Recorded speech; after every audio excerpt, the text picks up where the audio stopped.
please give your attention to the following short video.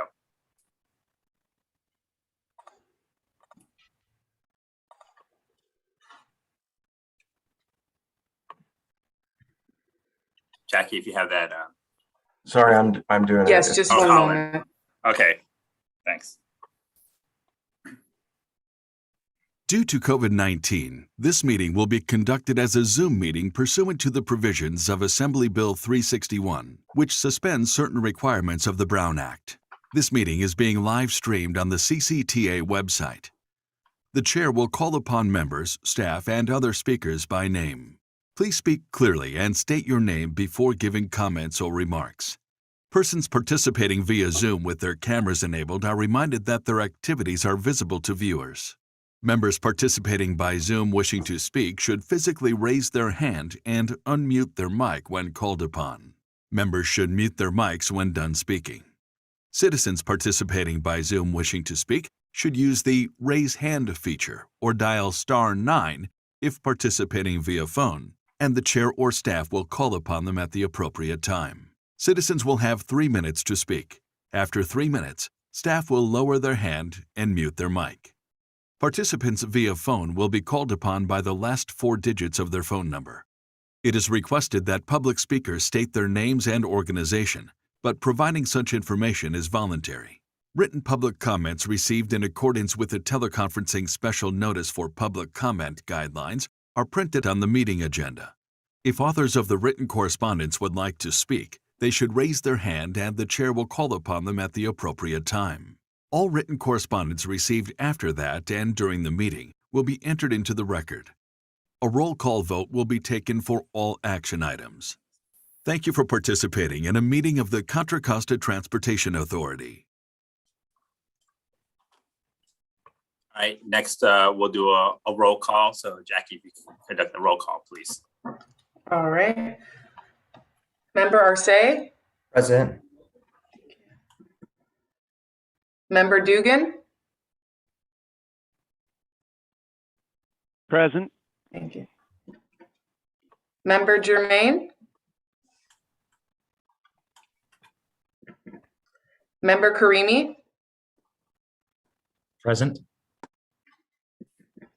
Member Keeshan?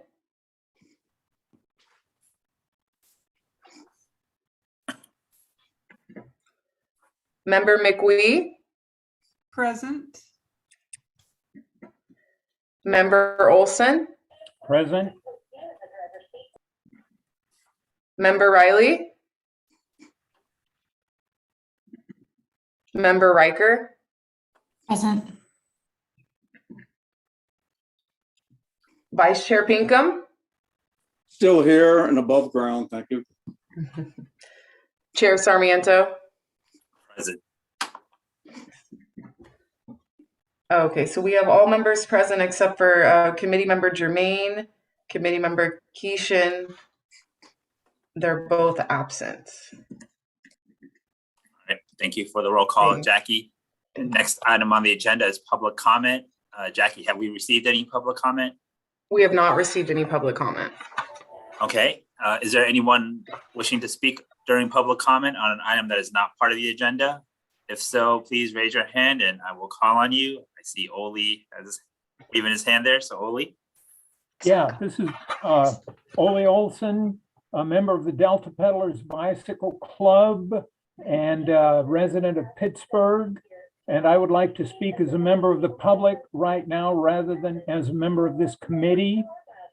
If the secretary to this committee could send an email reminder of this committee meeting on the business day preceding the meeting, I could forward that to all the members of my club and suggest that any persons available who are wishing to could listen in on the meeting. Thank you. All right, thank you, Oli. Any other public comment? I don't see any hands raised. All right, we'll move on. We'll go to item 3A, election of chair and vice chair. for 2022. Do we have any nominations for chair or vice chair and vice chair?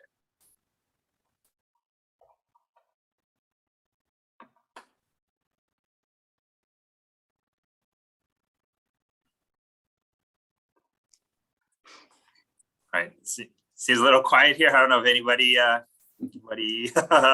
should for any particular person. Bill, I do see your hand up. I nominate you. All right. And I don't, no objections to that. From me at least. How about for vice chair? Any nominations?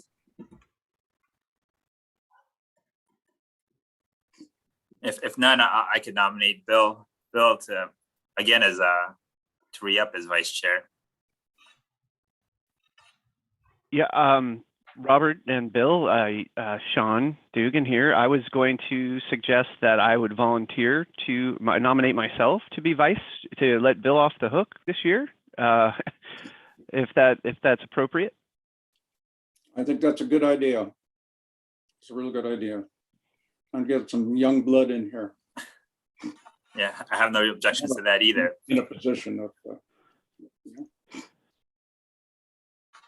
All right, I think if there are no other nominations, I guess I just need a motion by one of the CBPAC members for the chair and vice chair. I'll make a motion to nominate Robert as the chair and Sean as the vice chair.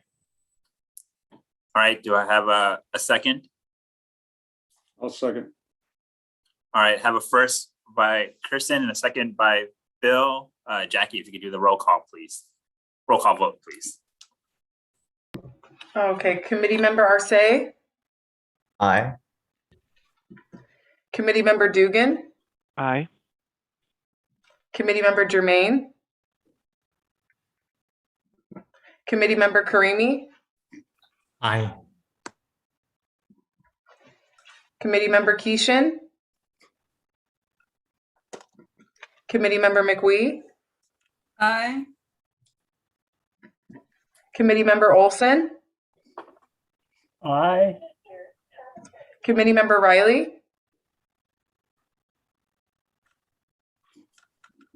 committee member Riker, Aye. vice chair Pinkham, Aye. chair Sarmiento. Yes. Okay, so the motion passes unanimously with committee member Germain, committee member Keeshan, and committee member Riley absent. All right, thank you, Jackie. The next item on the agenda is the consent calendar, which includes just the summary of actions from the September 27, 2021 CBPAC meeting. Are there any changes, comments, or et cetera from the committee? If so, please raise your hand. All right, I don't see any hands raised. Any members of the public? Any members of the public like to speak? Please raise your hand. All right, not seeing any hands. I guess I just need a motion.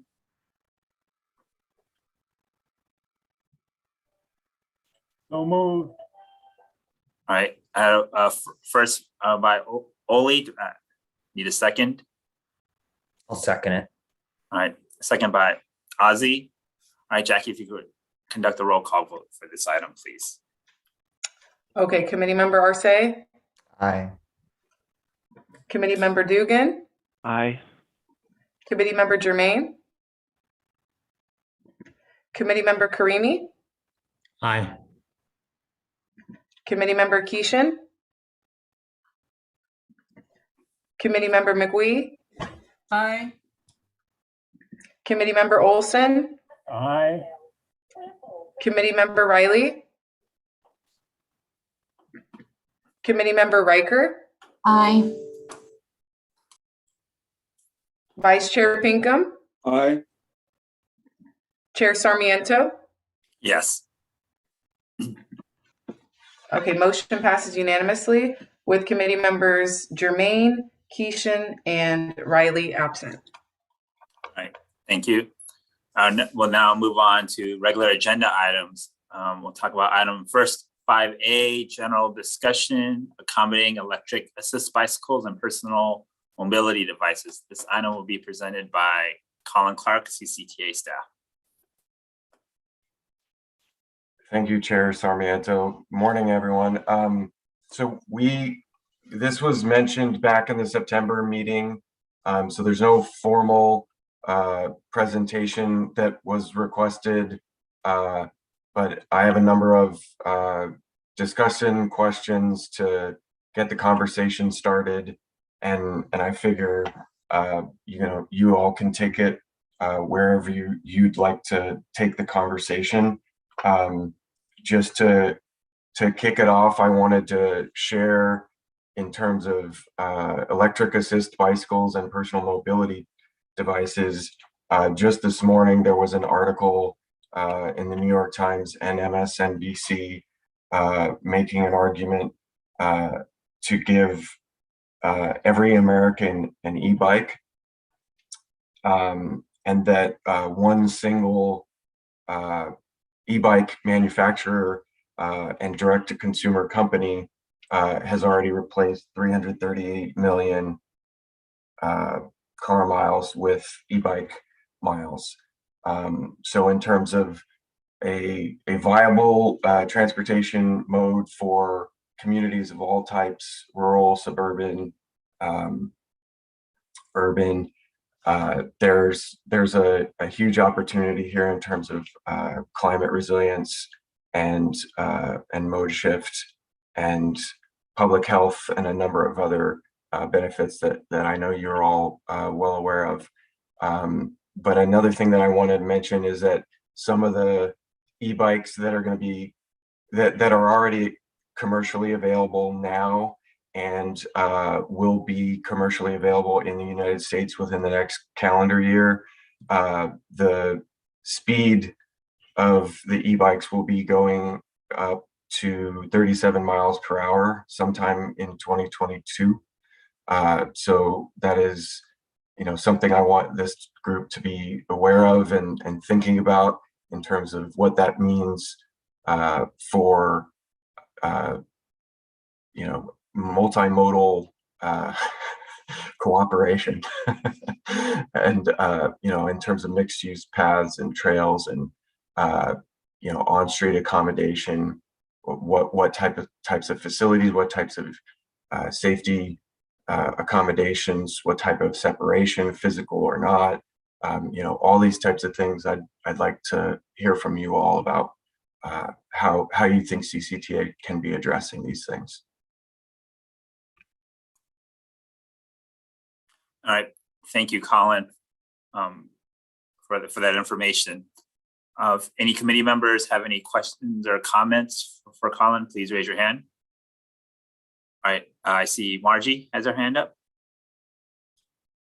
It's not clear to me if we're opening this up for discussion, but I would like to just kind of piggyback onto what Colin was just saying. I mean, this is really exciting for the person that is capable of riding a high-speed bicycle, but for the many people that use our mixed-use paths that can't, or who are maybe a little precarious for whatever reason, having all this fast-paced passersby is could pose a lot of danger.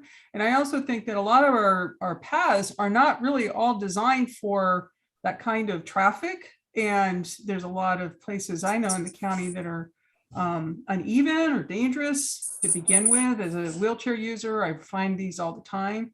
And so I think we really want to be careful about everybody using the same path and what that could mean from both the users and the other, pedestrians and people enjoying the path. So those are my thoughts. All right, Bill. Yes, I certainly echo that concern.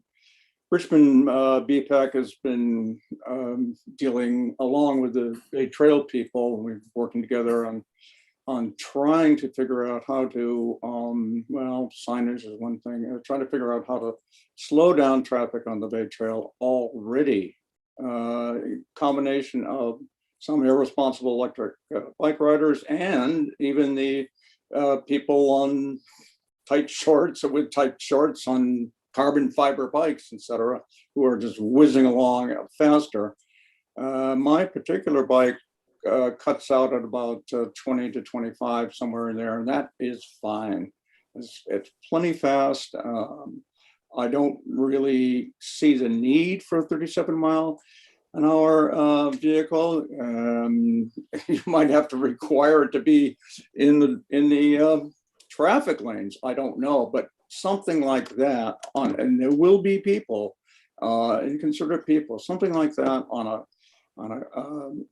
even a class 4 path is very dangerous, and we've got to set some rules quickly, whether it's even banning them from the path, which would bother me. You know, I'm very careful and reach other people or their bikes and keep my speed down. But there are a lot of people who wouldn't if bikes get that fast. It's actually very scary, even for electric bike rider. All right, Sean, I see your hand up. Hi, thanks, Colin, for the information.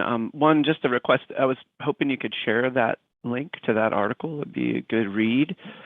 And I think Bill made the comment that there's some young blood in here or something. I guess that's the first time I've heard that in the last week. But I agree. I'm going to echo the concerns that the infrastructure really, with the current types of paths that we have, has to keep up with the design type has to keep up with this increase in speed and increase in number of e-bikes. There's still plenty of folks with strollers and dogs and things out, on the Iron Horse Trail, for instance. While I personally think this is extremely exciting and such a valuable transportation solution, the Park District limits speed on their trails, on the regional trails, to 15 miles per hour, which is not fast, but seems fast if you're walking and something passes you. So doubling that, again, if different equipment should be necessary, different classes should be designated, but I would suggest that that if this is happening and it's something that we're going to be playing defense on, that we should start updating our infrastructure and start separating out a bike highway or a separate types of facilities, which, as we all know, are extremely expensive. It's hard enough to build what we have now and expensive enough to build what we have now. So little concern from the Park District side that I keep hearing from our directors and things of e-bikes in general on trails, on paved trails. But then on top of that, each jurisdiction that the trail goes through may have a different opinion about it. And so coordination with the Active Transportation Committee and things.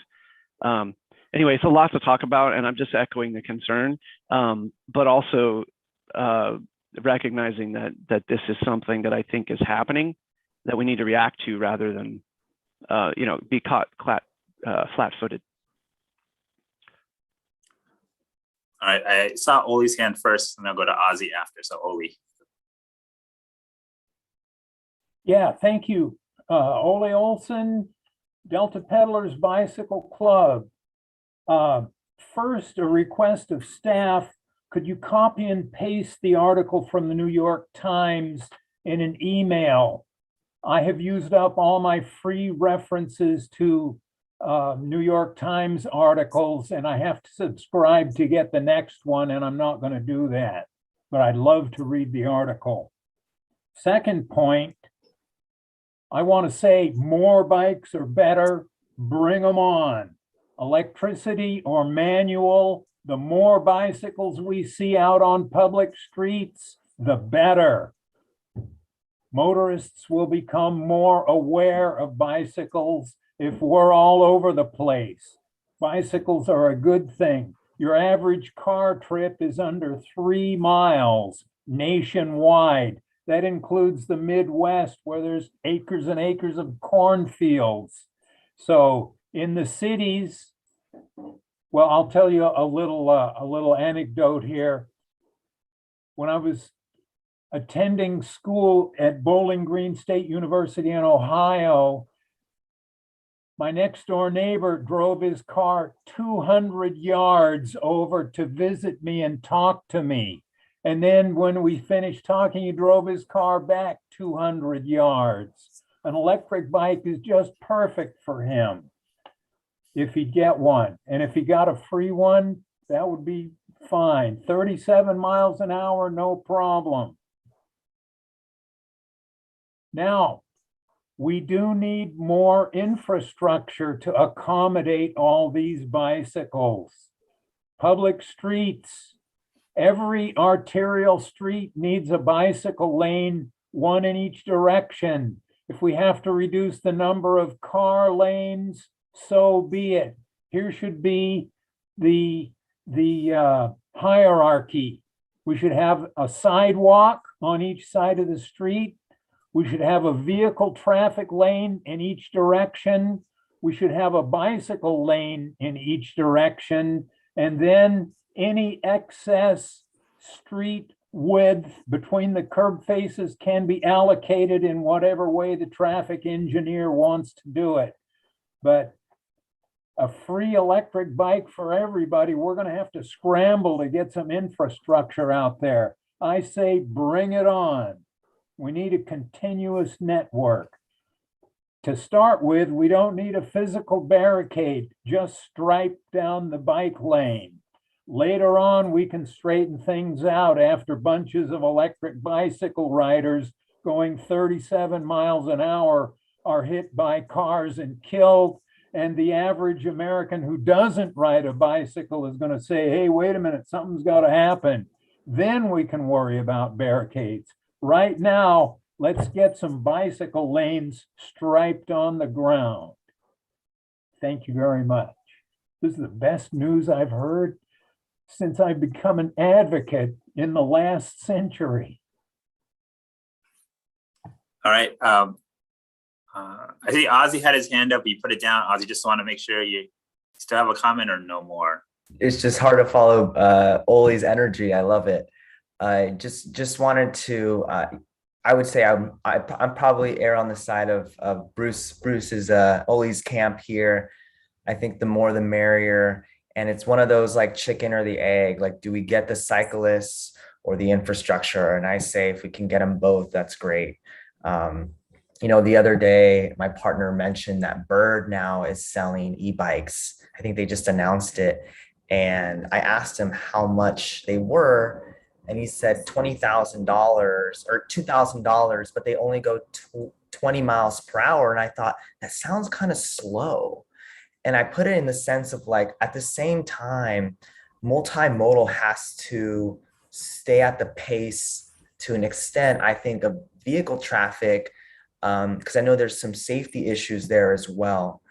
And that's to say if they're on the road, but I think to answer Colin's question of how can CCTA help, prepare for this, I would say let's just execute things like the Iron Horse Trail Corridors plan that we just adopted that look at a visionary of multimodal, expanding the facilities, using what we already have, focusing on that idea of like the bicycle highway network, where these type of e-bikes can be used.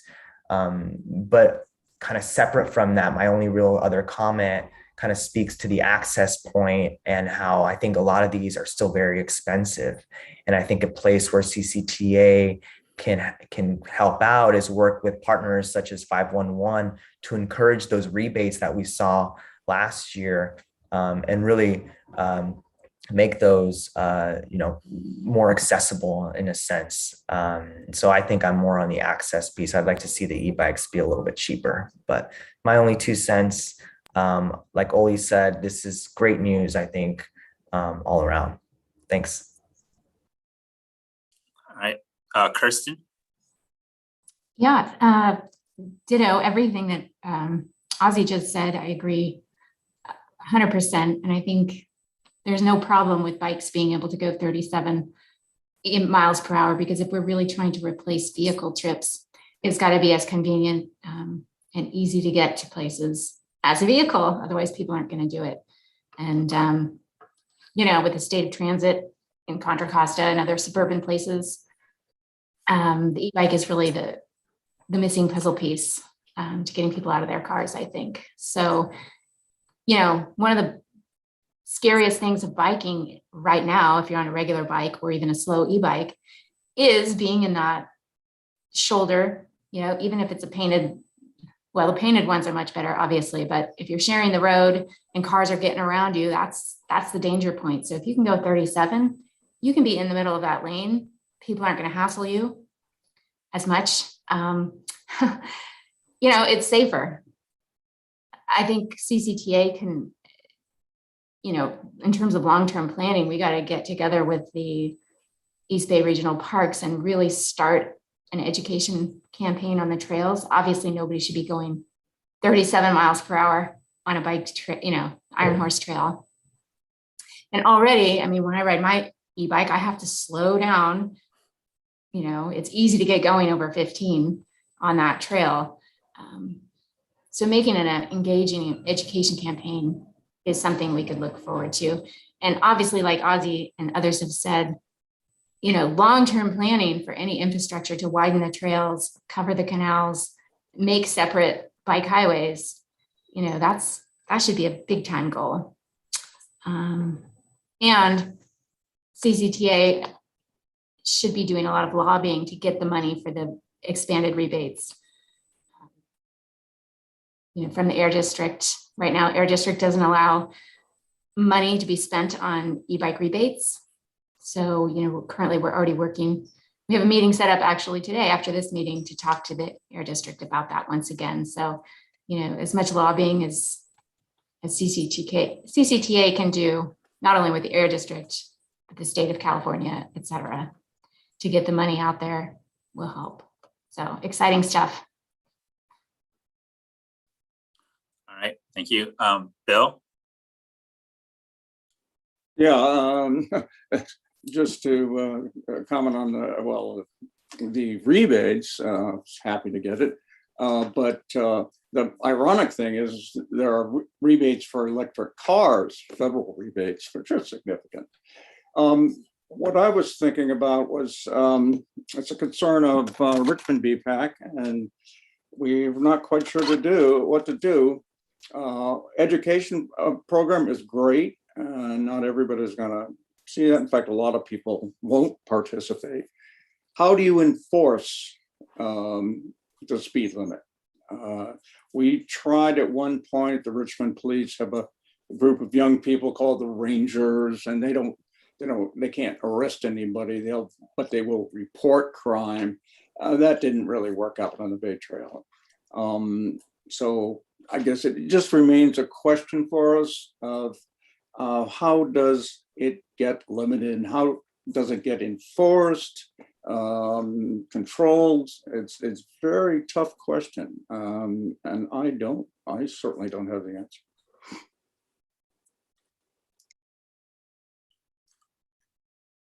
All right, any other questions or comments? All right, Jody, and then I'll go to Margie after.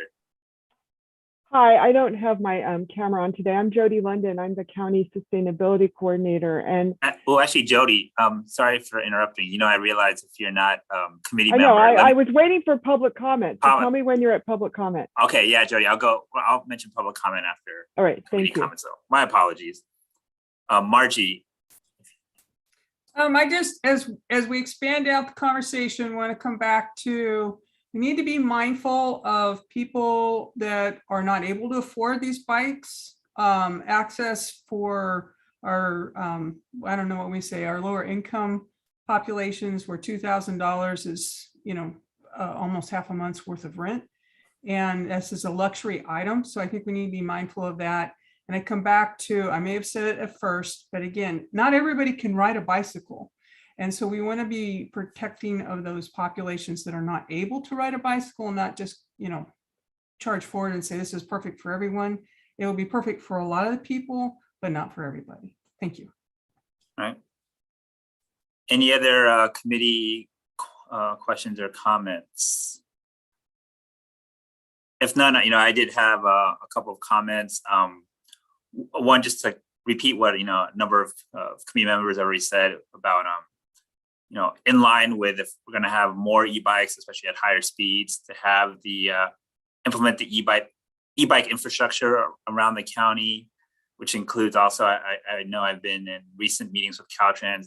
They're looking into possibly a bike superhighway in Contra Costa County. So like to encourage or support those kind of efforts if CCTA could do that.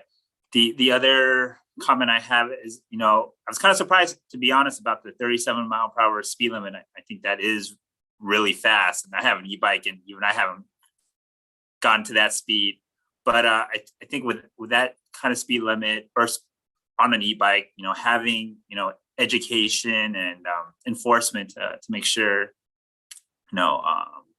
bicyclists go at the appropriate speed, especially on mixed use paths like the Iron Horse Trail or the Contra Costa Canal Trail. All right, if no other committee comments, I will go to the public here. And Jody, you had your, actually, Jody, sorry, before I jump in there, I see one more hand here from Kirsten. Sorry, Jody. Kirsten, go ahead first. I just have one more comment about the education campaign. I don't think that actually should just be limited to our regional trails. It would be nice long-term if CCTA had a countywide bicycle safety campaign, on the arterials and places where people could be riding these fast e-bikes, just starting out, those cities put them up, where you see those like fall festival coming, the banners and stuff, just starting a campaign about sharing the road in general. I don't really see that kind of messaging out there in our cities, but having more friendly reminders everywhere you look, a branded thing that you see countywide, just reminding people that, because there are more and more e-bikes showing up every day. I think we all could agree we're seeing more and more people out on them. And if we're all reminding drivers about sharing the road, not just e-bikers on the trails slowing down, which is important, but it would be nice to see a long-term driver education campaign as well. Yeah, one quick reaction to that is that in working with the Bay Trail people, what we come up with for signage, we basically want to say something like, be nice, be friendly, that sort of thing, along with what you're saying, be it, rather than demanding sign. And also thinking about the idea of education, I think as a minimum, what we should do is get it publicized, get, articles in the Quran, et cetera, et cetera. Speak before your city council, that sort of thing. Make the public, it's kind of like climate change. It took a long time for people to realize it was happening, et cetera. So I think that if we put and something that this committee could do is put together a publicity campaign and say, okay, you've seen a lot of electric bikes, this is what we'd like to see, blah, blah, blah, stay safe, et cetera. All right, any final committee comments on this item? All right, we'll go to public comment. And Jody, thanks for your patience. My apologies earlier, but. No worries. Hi, everybody. I don't know if I know all of you. I'm Jody London. I'm the County Sustainability Coordinator, and deeply interested in increasing the safety and accessibility of bike and pedestrian networks in the county. As you all are aware, emissions from transportation is one of the leading sources of greenhouse gas emissions, and solving that is really important. I want to suggest on this question of bike education, I actually am recovering from a broken arm that I sustained when I was knocked off my bicycle by a car door. So it's been a long recovery, but I'm able to type with two hands again. So I'm really interested in this conversation around bike safety and training for cyclists. And I want to encourage you to think about also involving the schools in this. And I sat on a school board for 12 years. I know it's hard to get their attention, but if you think about it as a tie-in to their PE curriculum, that might be a good way to approach it. And if anyone needs a connection to the Contra Costa County Office of Education, I can connect you with the STEM coordinator there. She might have some ideas for how to potentially do that. I've seen programs in Alameda County where I live where they bring in bike riding programs as part of an after-school program. And that can be really successful. But I want to also go to this question of affordability where Ms. McWee was going, because I thought you were right on point. And I have a slightly different take on it. I see electric vehicles as actually a way to increase equity because it's much less expensive to purchase and own an electric bike than it is to own a car. You don't have the maintenance costs. I drive an electric car and like the maintenance is way less than on an internal combustion engine, but on a bike, you don't have to worry about the maintenance. You don't have to pay insurance. So I do agree that there's the initial hurdle of purchasing the bike, but I can tell you that I should put up a different background. I often have as my background, I live next door to a park. And on the weekends, there are so many electric bikes there tricked out where the parents can carry two kids on the back and they take them up and down hills to get to preschool and whatnot. So highly encourage us to think about whether electric bikes might be a way to get at some of the equity issues that we know are really important in our county as well. And so thank you very much for your work. And please let me know if I can be a resource to you in my role as the County Sustainability Coordinator. All right, thank you, Jody. I see a hand up from Luz. Yes, good morning, everybody. So good to see some familiar faces here today. So for those of you whom I haven't had the pleasure of meeting, my name is Luz Gomez. I work with Contra Costa Health Services. I'm in the public health department these days, and I manage a program called Building Healthy Communities. One of our tasks is also to try to improve safety around bicycles and pedestrians with our Safe Routes to School program. We recently launched a program in West Contra Costa County, or are in the process of launching. It's called WOBLE, Walk and Bike Leaders. It's going to take place in all the 7 West County high schools. And this conversation is so, it is like perfect for what we are talking about in the health department, where we need all of the above. We need the safety and precautions that folks have been talking about in terms of speed limits and striping so that we can separate pedestrians from potential injury from bikes and electric bikes that are coming fast down the trail. But we also need to improve access to these bikes. And as Jody said, this is also an equity issue. For transportation purposes, it would be great if more people could have access to these bikes. So from our perspective in public health, we're very supportive of increasing the accessibility to these bikes, but also we want to keep an eye on safety. I'm not privy to injury reports yet related to collisions between these types of bikes and people or other cyclists, but I'm sure it's coming. So I think being proactive and trying to put in place things like speed limits and at the very least striping on paths that are shared would be fantastic. So thank you for bringing this up. I think it's something that needs to happen more. I know in many countries in Europe, this is already one of the primary ways of where people are getting around. So thank you. All right, thank you, Luz. Any other public comments? All right, if no other public comment, I'll go back to Bill here, who has his hand up.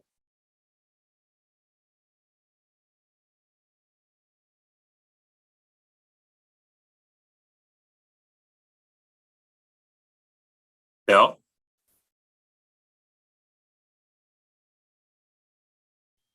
I'm sorry.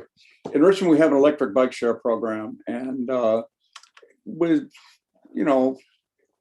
varying success. It's we have a number of hubs, so on. It's not used as much as we would like. There is a fee, monthly or I think you can do it for several days. I think there are a couple of other communities, maybe San Francisco, that have electric bike share. That would be great if we had a system up and down the East Bay, whatever, or San Francisco, that where the bike share bikes were free. That's not a huge expense if you have the system. And how you would do that, you know, how we determine income, et cetera, et cetera. I'm not sure, but that would really increase access if we could pull that off, and a lot less expensive than some other, you know, they wouldn't have to buy these very expensive bikes. I do have one question for Colin. Now I'm actually looking at the language for the agenda item. It says accommodating electric bicycles and personal mobility devices. Is there anything? Just want to touch on the personal mobility device portion of the item. Is there something in particular that you want feedback on with that part? Sure. I'm thinking ahead in terms of scoping out the countywide micromobility effort in terms of creating and developing, in collaboration with local agencies, some countywide regulations as it relates to electric bicycles and all things micromobility, whether it's electric assist devices, you know, electric wheelchairs, electric scooters, mono wheels, and a number of other, you know, innovative devices that are already out there and will be out there. That's generally. Okay, yeah, thanks for explaining that. And at least in my opinion, like, I think the comments and feedback that was spoken already for e-bikes, like foresee it applying to personal mobility devices as well. But it's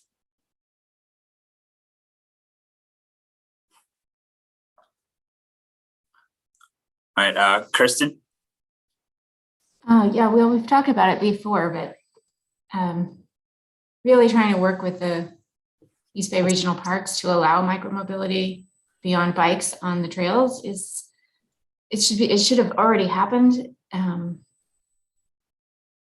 You know, over Thanksgiving, families home and young people, college age kids are home, and you know, we actually had a discussion about e-bikes, and they said, "Oh, you should be." You know, I was talking about the rebate things because of what I do, and they said you should be doing this for skateboards, e-skateboards, and those one-wheeled things. I don't even, the boards, balance, I don't know what they're called. But they said, oh, that's what people want to ride. So, you know, the younger perspective, there's nobody on this call and generally in these transportation world that's super young, but it would be nice to get the perspective of younger people who may be interested in more things than just biking. Anyway, but having access to those slower things on the trails should be a slam dunk. So keep working.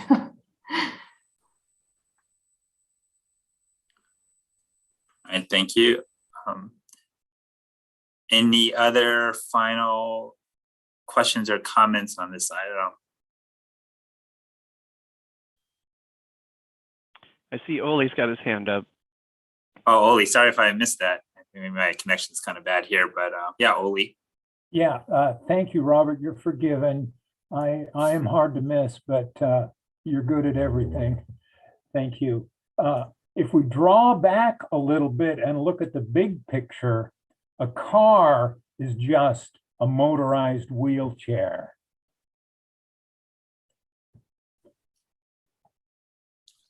All right, thanks, Oli. Margie?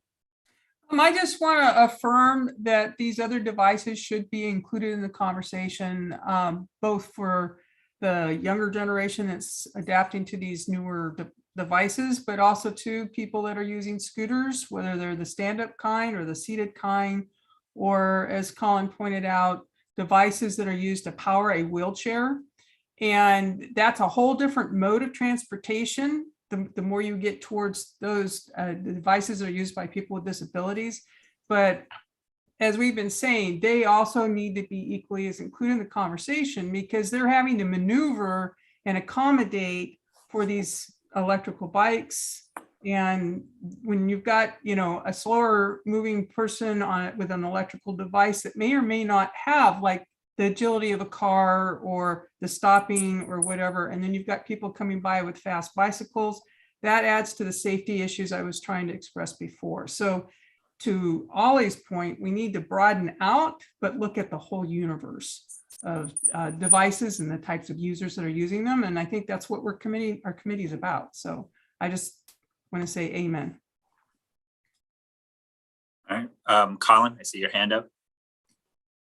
Yeah, thank you. I did also want to mention that as part of crafting the agenda language and using personal mobility devices as one of the terms, middle modalism is one term that I've seen out there, and I just want to make sure that we're also inviting input on the concept of golf carts or something similar in terms of scale and distance, in terms of and in terms of speed, in terms of where these should be accommodated on under which facilities, because there's quite a few vehicles of that size, and the only way I can think of to describe it thus far is a golf cart, but there's a lot of vehicles already out there, you know, 3-wheel, 4-wheel, you name it, that are, you know, in some cases street legal, in some cases not yet, but I want to throw that into the conversation as well. Okay, Bill, I see your hand up. Yes, I think that it wouldn't be a bad idea to require all electric bikes to come with a bell or a horn or something like that, especially one that was maybe not removable, with a little speaker somehow. We also have an electric car. One of the biggest problems is coming up on people and they do not hear you. And that's also true for electric bikes on any kind of paved surface, let's say. So I don't think it would be a huge step for the county to at least require that. There are, as you know, I'm sure you are all pretty responsible, but as you know, there are a lot of bikers who don't call out and don't ring a bell or anything like that. And that's very dangerous. So we are the Countywide Bicycle and Pedestrian organization, committee. So I think we want to really concentrate on protecting pedestrians and protecting people with disabilities and so on. I think it's a big part of our charge. Okay, Margie. Along those lines, Bill, one of the biggest issues for people that are visually impaired or hearing impaired, especially people that are using guide dogs, is the inability to hear these electric vehicles and bicycles as they're approaching. And there's I'm sure all kinds of statistics out there on people that have been injured, hit by cars because they didn't hear it coming, and the dogs are used to being trained to hear. So I would just affirm what you're saying. This is a big issue for people with those types of disabilities.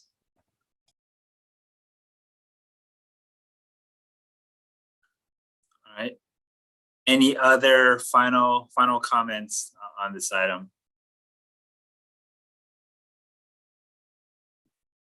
All right, seeing no hands, we'll move on to the next item on the agenda, which is an update on the region-wide complete streets policy and project checklist, which will be presented by Colin.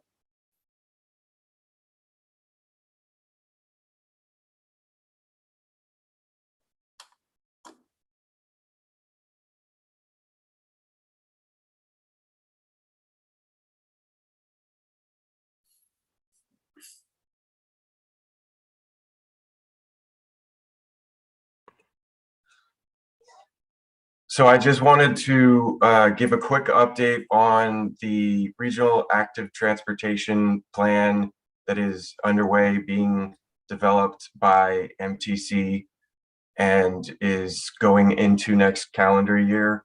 But in specifically as it relates to the complete streets policy that exists and has existed since at least 2006, and the complete streets checklist that individual projects of a certain style need to be reviewed by the CBPAC, for example. So there's been a number of opportunities to provide input, and I wanted to extend another opportunity so that if people want to provide input as we move forward with some of the complete streets checklist updates before they become finalized, it'd be great to have your input. Just as a little quick background in terms of the active transportation plan itself, it is meant to implement the recently adopted Plan Bay Area 2050 as it relates to active transportation, complete streets, and Vision Zero in terms of transportation safety and eliminating fatalities and severe injuries.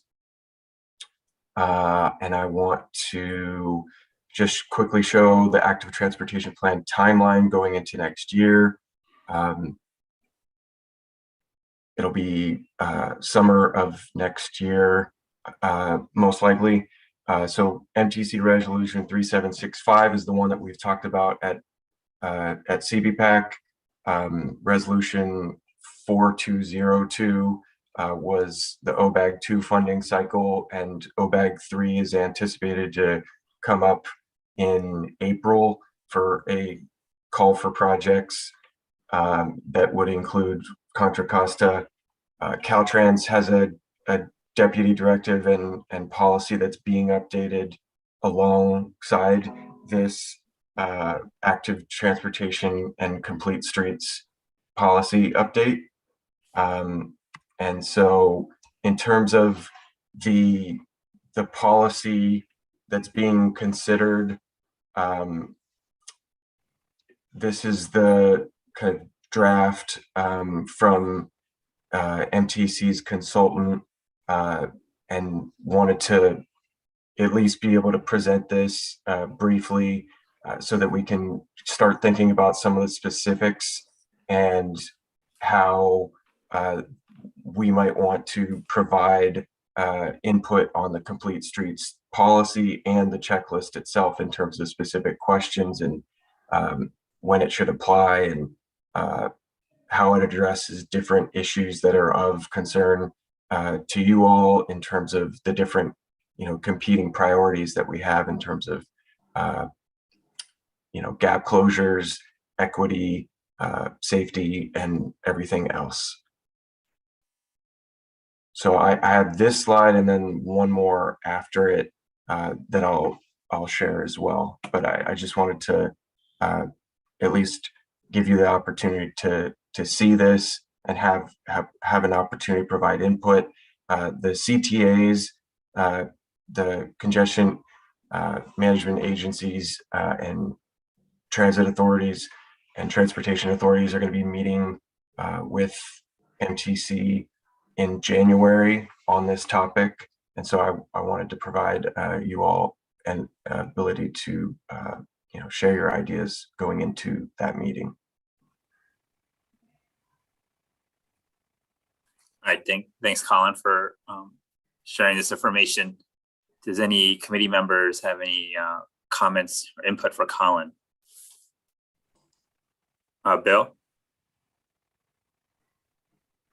Colin, do you have a date yet for that January meeting?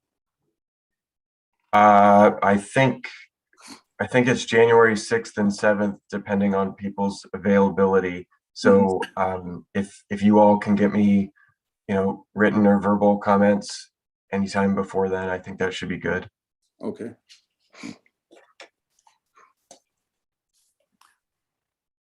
All right, any other comments I'd say this, unfortunately, my connection's having issues, so I can't see everyone's face. So if you have any comments, please just raise your virtual hand so I could see it.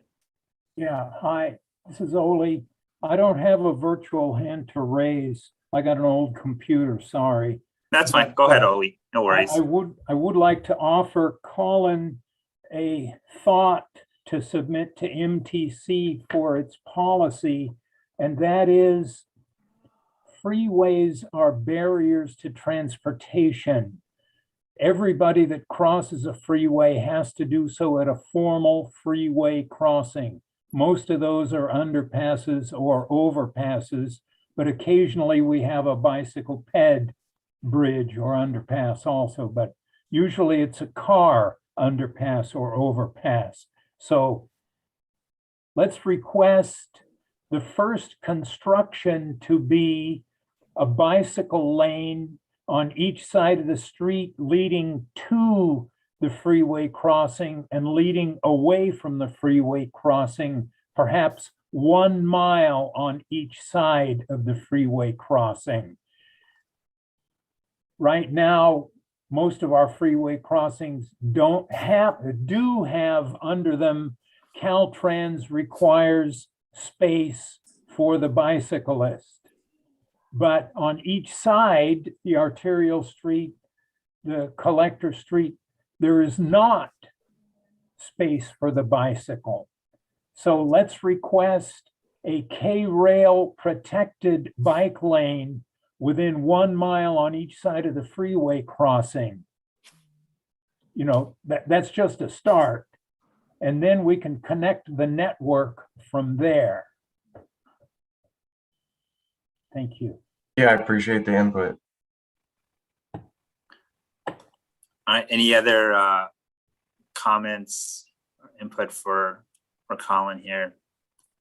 Bill, I do see your hand up. Did you leave it up from previously, or do you have a new comment? I apologize. I left it up. I missed it. All right, no worries. Colin, I do have one question, and I guess I'm just curious how this updated complete streets policy, how would it impact the local jurisdictions? Would there be any? I know currently the local jurisdictions need a complete streets policy to be eligible for certain types of grant funding. I mean, will that still be the case, or will there be additional, I guess, coordination now between the local jurisdictions, their complete streets policy, and what MTC is developing? Yeah, I mean, it's all still under development. So I think having, discussing that would be good.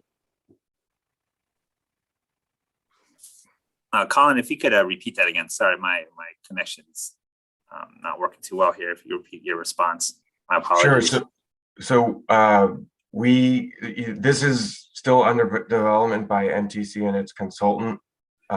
So in terms of how it would affect Contra Costa jurisdictions, that analysis hasn't been able to occur yet, but we can certainly continue to delve into this as it develops and make sure that we address any concerns that you all have. Okay, and maybe if this meeting with CCTA will be meeting with MTC in January, if there's anything the CVPAC would need to know about this, you could let us know in the January meeting. Mm-hmm. Sure. All right, thank you.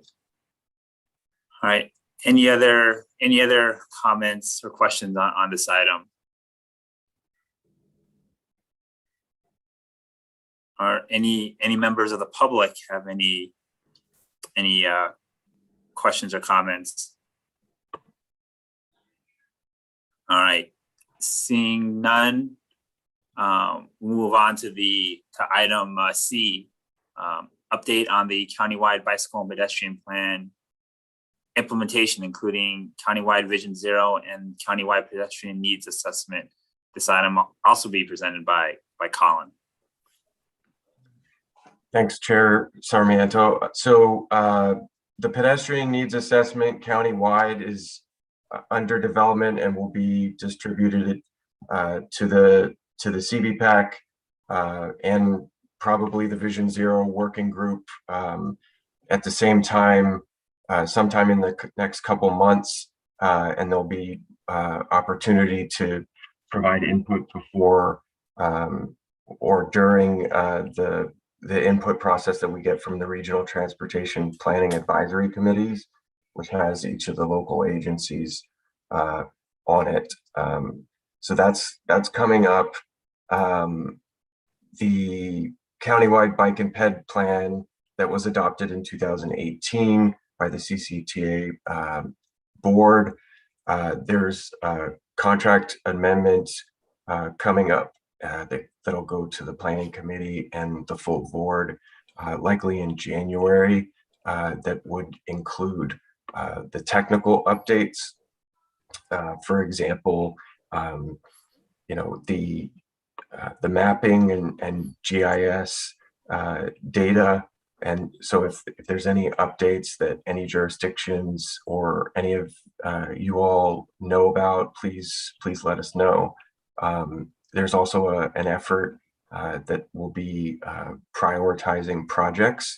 And so the 2018 Bike Ped Plan included an appendix with something like $1 billion worth of projects, some more than 300 projects. And so part of that technical update will include the project prioritization. And yeah, that's it for me. All right. Thank you, Colin. Any questions or comments to Colin on this item? All right, I don't see any hands raised. Does any members from the public wish to speak on this item? All right, I don't see any hands, so thank you, Colin. We'll move on to item D, which is other business. Is there any other business or information that committee members or staff would like to share?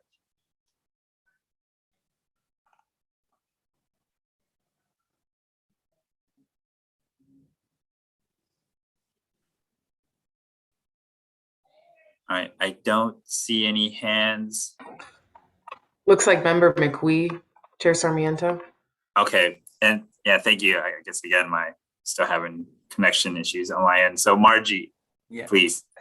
I am also serving with the County Connections Advisory Committee, and we are in the midst of looking for members to come join us from other parts of the county. We've got mostly just the central county represented, and it can be anybody that uses the County Connection system, even if they don't reside in the area. So if you know of anybody that would be appropriate, have them reach out to me or go to the County Connection website, and we would be delighted to have them join us. Thank you.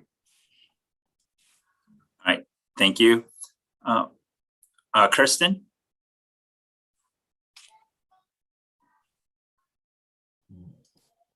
I just wanted to remind members of the CBPAC that 501 Contra Costa is going to be relaunching our second annual Winter Walk Challenge in January. And I think this committee meets next after it starts. So if you're interested in finding out what that's all about, if you didn't do it last year, or you would like to share it with friends, neighbors, or various club members, be sure to sign up for the 511 Contra Costa newsletter if you don't already subscribe to get more information about that. And the idea of the program is just a encouragement program to get people to consider walking for local trips. All right, thank you. Any other comments?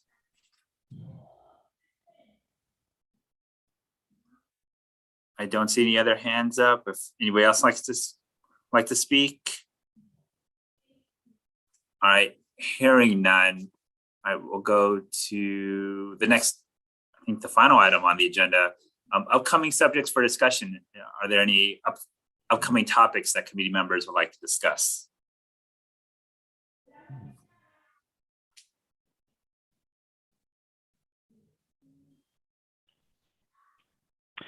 Hi, Chair Sarmiento, Sean Dugan. I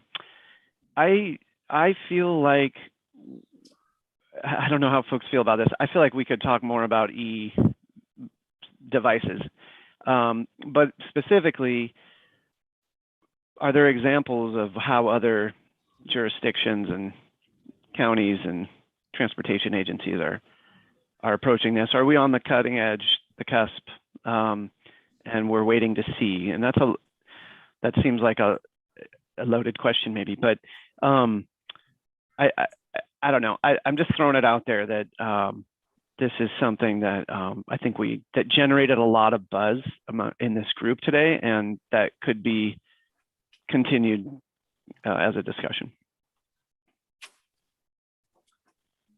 Thank you, Sean. And I would be supportive of that.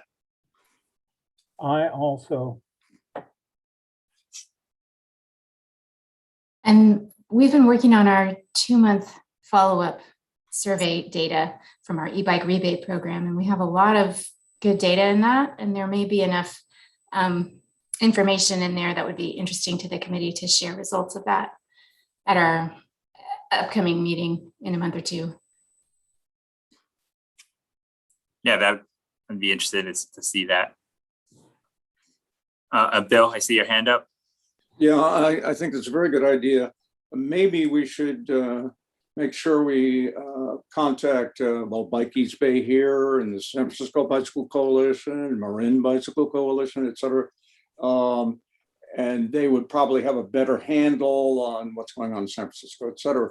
And we might even want a regional meeting about it. I don't know. Find out what other communities are doing and what we all should do. I think it's pretty much in the early stages of this. So I think everyone would benefit by mutual talks about it, et cetera. Actually, with that said, I do have a question for staff, for Colin. At the MTC's Active Transportation Working Group, has there been any like robust discussion about e-bikes at that forum?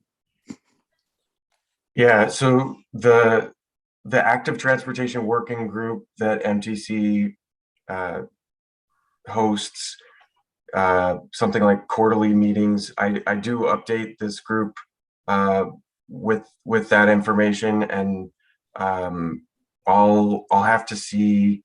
I mean, generally it's been related to the Regional Active Transportation Plan in terms of getting input for that process and the Complete Streets policy update. So specifically on all these other electric devices, including the middle modalism, hasn't necessarily been discussed specifically. Okay, thanks. Are any other topics that what people would like to discuss, committee members would like to discuss at an upcoming meeting? I would just like to add on to the ideation around the agenda for what we were just talking about now is it would be helpful to have some statistics to give us a sense of the safety impact that we're also considering. And I remember one of our public speakers bringing that up. I'm sure somebody must be collecting that data, and I think it would be an interesting perspective to continue to have.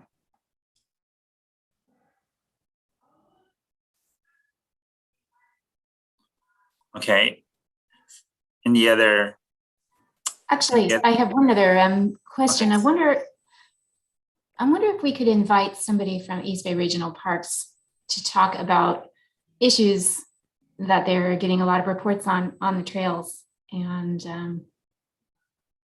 find out what's happening from their perspective.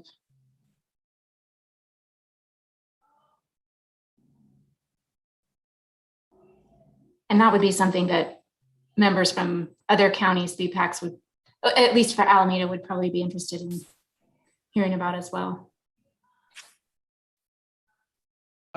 Through the chair, hi, Kirsten. So let me just clarify. Do you think maybe when you say issues on the trail, you think maybe someone from public safety or public safety department should join, or to talk about incidents and issues, or more on the lines of like planning efforts and discussions around mobility devices and things? Sean, I apologize. You're with East Bay Regional Parks? I am. Sorry, I should have clarified. Sorry, I didn't realize That's okay. that. And what is your role with that? So I'm the trail program manager at the park district. Oh. Not in maintenance and operations, but in development and gap closures, and sort of overall planning, fundraising and development. Oh, well, my apologies. Okay. I think hearing about what your work is would be actually pretty interesting to this group.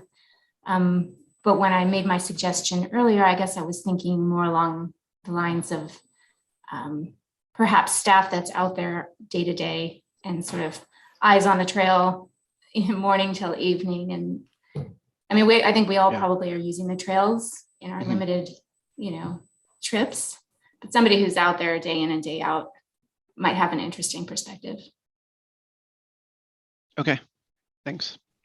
Yeah, I was thinking same thing. It would be, Sean, worthwhile to hear both aspects, not just one or the other. Okay. Yeah, I think there's I'm trying to think if it's going to be interesting enough for you. Where the park district is a very traditional agency, and anybody who's tried to like even change signage along the Iron Horse Trail knows that it's somewhat of a process, right? With e-devices, there are so many opinions that we get to hear all sides of. And so a lot of times we wind up sort of stuck. With policy. I know we don't have time to get into it today, but I think it is if it sounds like you'd like to just hear a little bit more about the park district's perspective on both sides of the issue, and maybe some of the history behind what we are doing and what we have been discussing as far as policies go with e-bikes or e-scooters or whatnot. Is that mainly what the conversation would revolve around, is micromobility or just trail in general? Go ahead, Mark. Sorry. I guess to me that's important, but it is also, as the trend starts to increase, to understand what's the impact. And we're spinning safety issues and all that. Are we really experiencing that? I think that's important to understand. But if you're already taking measures and you've already got the policies in place that help mitigate that, that would be worthwhile to understand as well. And it would also be interesting to hear what are the things being said that are opposing to having e-scooters and on there. I mean, I think we're a like-minded group, so it would be nice to hear what the other side is saying. Yeah, I mean, I'll just say that I'm not sure if we're on a different side. We are all like-minded here, and I'm speaking for my agency at this time, but we're experiencing the same thing that everybody else has during the pandemic, is like a tripling of the amount of people on the trail.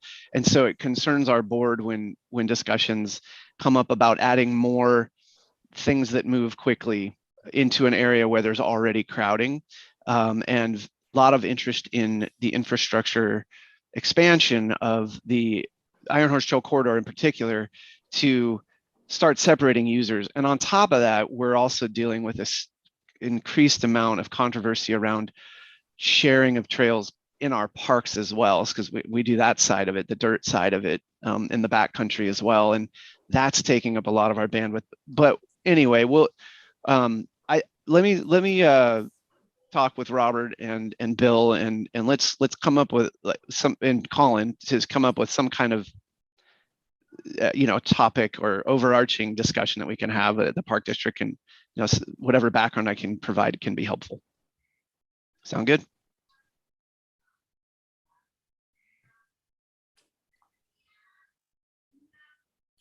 All right. Any other final final items to bring up for future discussion?